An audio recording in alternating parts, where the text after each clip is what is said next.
Hanzuš, Bicek. Naskočil aj Jaborník, ktorý teraz bude musieť cúvať dozadu. Spoločne s Kousalíkom.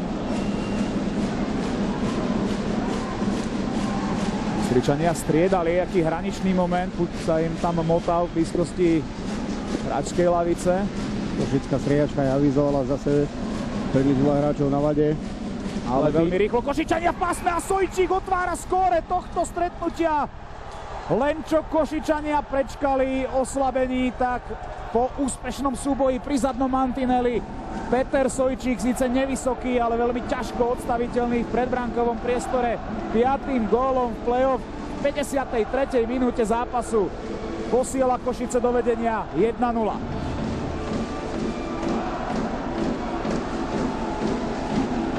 Sojčík prihral Kutálkovi, ktorému síce ten puk príliš nesadol. Párkrát ho musel skrotiť po tej skackavej prihrávke, ale dostal ho pred bránku, kde zblízka Sojčík prekonal Košarišťana. Naozaj prihrávka výborná, orientácia Sojčíka výborná. Traja hráči Banskej Bystrice v podstate okolo neho. Tu sme videli ale zárodok akcie, keď Milan Kytnár minul práve ten skackavý puk, ktorý v zápätí Košičania dokázali skrotiť a dostať ho do siete.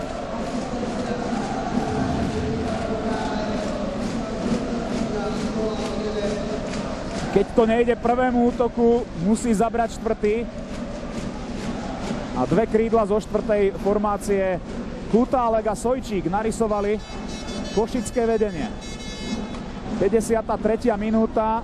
Bystrica už nemá veľa času na odpoveď, ale ona ho zase ani veľa nepotrebuje. To je tak akurát čas, kedy Barani začínajú hrať. Samozrejme v 6. zápase finále by som sa na to nespoliehal. Ale na ťahu sú domáci.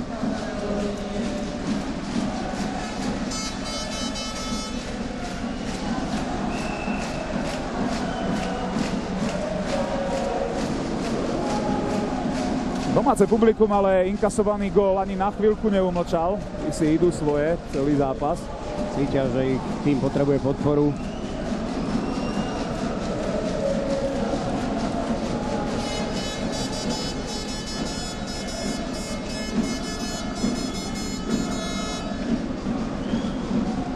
Dávka nastreľoval, aj keď to prudké nebolo, čiže futbalový Rachunková strela. A Košarišťan rozohral o čosi neskôr. Veľmi veľa priestoru dostal ale posledný český hráč na prienik do pásma aj na strelu. Košickí fanúšikovia vo vare. Ich tým je 3 minúty a 42 sekúnd od toho, aby obhájil majstrovský titul.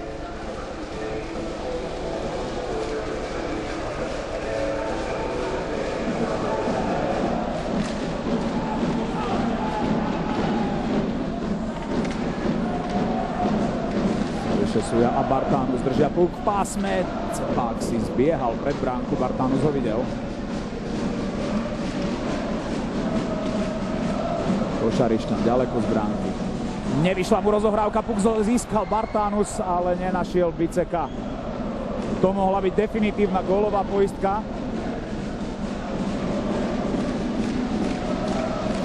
Aj keď definitívna, no, 3 minúty ešte. Pri bystrických zvratoch ťažko používať toto slovo, ale komplikuje si teraz aj Biro život. Sojčíková strela. Ten už mohol byť dvojnásobným gólovým hrdinom tohto finále. Košice to teraz hrajú ďaleko od svojej brány. Presne tak, ako to má byť. Kavka. Skôr pri puku ako Jánošík. Dimondová strela. Druhýkrát nastrelil obetavého Kutálka, ktorému pomohol Sojčík.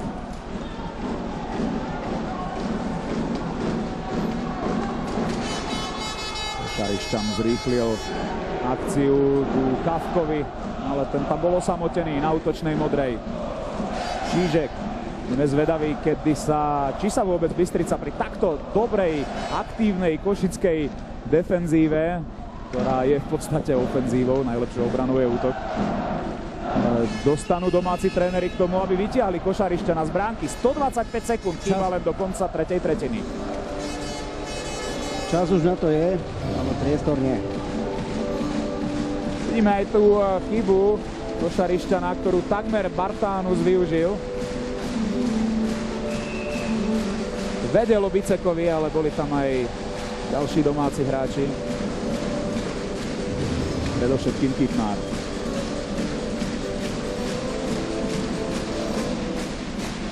Macejko. Len posunul puk za bránku, kde Rakúnek napádal Číška. Už beží predposledná minúta riadneho hracieho času 6. finálového stretnutia za tohto stavu celej extraligovej sezóny. Čížek sa poklzol, košarišťan musel zacúvať bránke, čelí Lapšanskému, ktorý zvyšuje na 2-0. Štvrtý finálový gól za sebou pre Adama Lapšanského. Košice vedú o 2 góly 102 sekúnd pred koncom tretej tretiny. Naozaj po fatálnej chybe bystrického obrancu. Aj keď nič nie je nemožné, ale dovolím si tvrdiť pri tomto závere, aký hrá košické mužstvo, tak je viac ako málo pravdepodobné, že sa taký zvrat, ako sa už podaril párkrát Bystričanom, podarí aj dnes.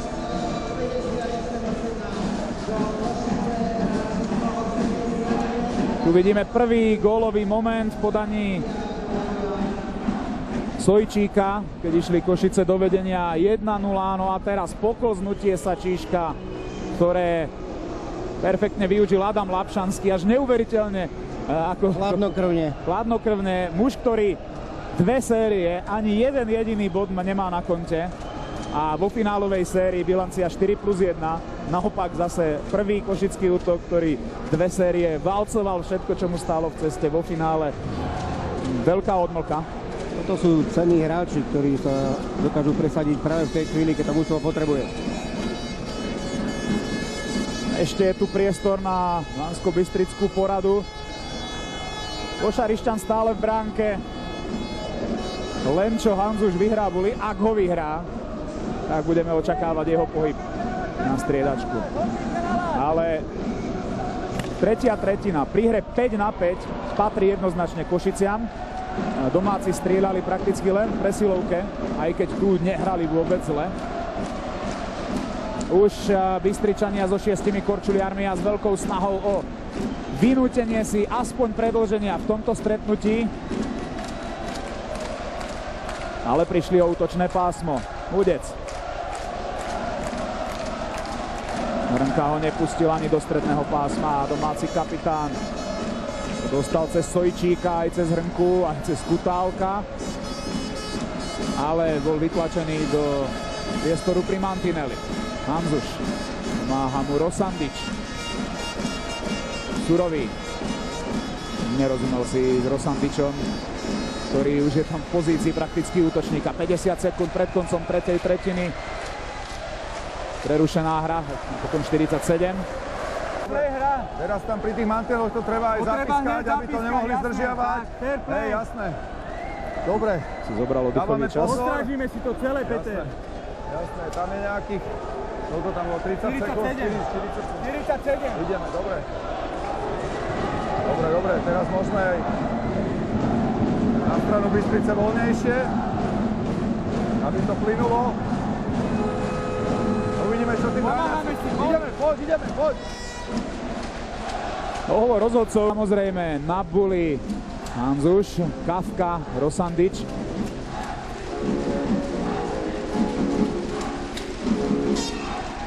Buli sa bude opakovať a Patrick White ešte. Košice s Bartánusom, Hrnkom, Bicekom. Pred koncom tretej tretiny Buli medzi Hanzušom a Hrnkom. Rosandič nastreľoval, Hudec mal to na backhand, nestihol vystreliť, Hrnka nevytečoval Pugomantinel von z pásma. Tu je White, predkladá príležitosť Surovému, Hanzuš, je to gól na 1-2, 33 sekúnd pred koncom tretej tretiny. Neuveriteľné finálové zdramatizovanie. Bystrická absolútna. Po kontakte s Jánošíkom spadol na Hiláka.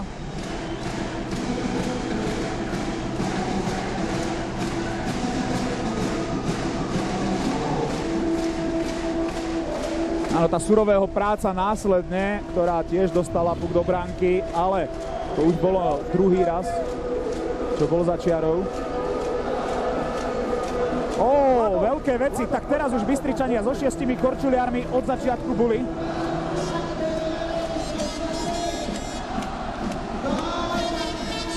A tí, ktorí zmeškali 50 minút tohto finále, v podstate o nič neprišli. Michal Hanzuš zdramatizoval. Položíš hokejku na ľad, dobre? Mišo, on si položí hokejku na ľad, potom ideš ty, ale musíš ísť na ľad hokejkou, nesmieš ísť do ňoho, dobre? Ale on nesmie ísť do mňa. Jasné, on bude mať palicu na ľad. Palicu na ľad. Mišo, ty. Nohu tam, nohu. Vymením ťa. Aké dôležité je toto boli. To sme jasne videli, Bystričania sa tlačia do pásma, Kafka na strelku, na zadný mantinel, tam bojuje White aj Surový, ale Košičania s Filipom, pozrite sa na tie zmetky, ktoré sú pred brankoviskom, White strieľal z otočky, strela zblokovaná, posledné sekundy riadneho hracieho času. Košičania sa môžu oslobodiť a dostali hru do stredného pásma. Suja môže zvýšiť na 3-1, aj keď sa mu to nepodarilo, Rosandič blokoval jeho strelu. 4 sekundy pred koncom tretej tretiny tohto finále, hra prerušená. A to už nehektický a elektrizujúci záver tretej tretiny 6. finále a aj asi celej série. 4 sekundy guli v útočnom pásme pre HC Košice, ktoré vedú 2-1. V celej sérii 3-2. A už len pár sekundničiek ich delí od obhajoby majstrovského titulu.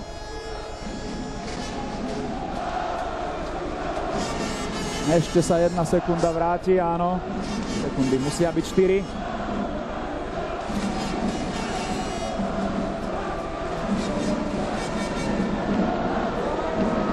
V tejto chvíli koniec extraligovej sezóny. HC Košice úspešne obhajujú majstrovský titul. 8. titul v samostatnej slovenskej extralige. Pri 2 federálnych prvý slovenský klub s dvojciferným počtom majstrovských titulov. Veľká gratulácia letí na východ republiky oceliari. To zvládli, vyhrali túto sériu 4-2. Zvíťazili prvýkrát v tejto sérii na súperovom ľade a aj vďaka tomu uspeli v celej sérii. Smutní Bystričania, pre ktorými musíme dať klobúk dolu, akým spôsobom zvládali koncovky finálových stretnutí, na ich škodu iba koncovky. Výborný hokej, nie len teraz, ale aj počas celej sezóny ukázali, že sú naozaj kompaktné mužstvo a titul je v zaslúžených rukách. Zase na druhú stranu. Keď sa pozrú domáci z tohto pohľadu na tú sezónu, tak myslím si, že dnes nie, ale s odstupom času určite ju budú hodnotiť ako veľmi úspešné. Historické chvíle, samozrejme, pre bystrický hokej, ktorý sa dostal prvýkrát do finále. Košičania si to finále zahrali 8-krát za sebou, takže sú na to zvyknutí, ale majstrovské oslavy nikdy sa nezunujú, nezatrpnú. Takže Peter Oremus sa môže tešiť turbulentným obdobím, keďže sezónu začal Anton Tomko ako hlavný tréner, ale vymenil ho práve Peter Oremus, ktorý natiahol svoj tím na víťaznú vlnu v závere základnej časti. No a aj napriek tomu, že ten začiatok celého play-off a štvrťfinále s Piešťanmi nebol ideálny, takto Košičania zvládli až do zlatého konca. Napriek tomu, že vo finálovej sérii niekoľkokrát sme to skloňovali, nebodoval ich prvý útok, tak ich dokázali zastúpiť iní hráči. No a obdivuhodnú sériu zažíva Richard Jenčík, ktorý od roku 2008 nechýbal ani v jednom jedinom finálovom zápolení o majstrovský titul a všetky tie tituly od roku 2009, 10, 11, 14 a teraz už aj 2015 má na konte. Peter Bartoš má tie tituly takisto, smutný Miro Chudý. Jedna finálová séria mu ušla, ale tá neúspešná. Inak Miro Chudý aj prvýkrát v histórii sme videli otázku od reportérky nežne šepkanú do uška. A nesmieme zabudnúť na ďalšieho zberateľa titulov, Martina Štrbáka. Samozrejme, to je už taký titulový talizman. Nie len v našej lige, ale aj iných. V Česku aj v Rusku dokázal triumfovať Martin Štrbák, košický kapitán, ktorý vlastne zvládol to, čo Michal Hanzuš robil v domácej šatni, to ľudské líderstvo, aj herné samozrejme, ale predovšetkým tá ľudská veľká radosť. Tu už gejzír košickej radosti, patrí im to absolútne zaslúžene. Po tom, čo vyhrali základnú časť, zvíťazili aj v play-off a myslím, že teraz veľká radosť panuje aj v Nitre, pretože druhý celok po základnej časti čakal na výsledok play-off a postúpil vlastne takýmto spôsobom do Ligy majstrov v budúcej sezóne, kde už bude mať Slovensko 2 zástupcov. Chlapci sa o to pričinili, ale keď ho získate 8-krát, tak verte tomu, že za každý titul sa každý teší a váži si. Prežívali ste náročné okamihy v závere, keď Banskobystričania opäť v tej hre bez brankára dokázali znížiť? Tak je to nepríjemné, keď zasa dostanete gól, ale udržali sme to a to je dôležité. Absolutórium pre